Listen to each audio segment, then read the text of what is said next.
அவர் ஒரே தரம் என்ன செய்தாரா? பலியிட்டு விட்டார் தன்னுடைய சரீரத்தை.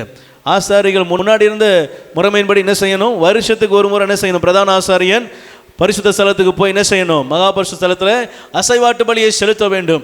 இப்படி ஒவ்வொரு வருஷம் செய்யறதுனால பாவம் இன்னும் முடியலை என்பதுதான் என்ன செய்கிறது? அதனுடைய தீர்வாக இருக்கிறது. ஆனால் ஆண்டவர் சொல்றாரு, இவர் ஒரே தரம் மரித்ததினாலே, ஒரே தரம் தன்னுடைய ஜீவனை கொடுத்ததினாலே இவர் வருஷம் பிரவேசிக்கிற பிரதான ஆசாரியன் அல்ல, ஒரே தரம் பிரவேசித்து எல்லாருடைய ரட்சிப்பையும் பூரணப்படுத்துகிற பிரதான ஆசாரியராக இருக்கிறார்.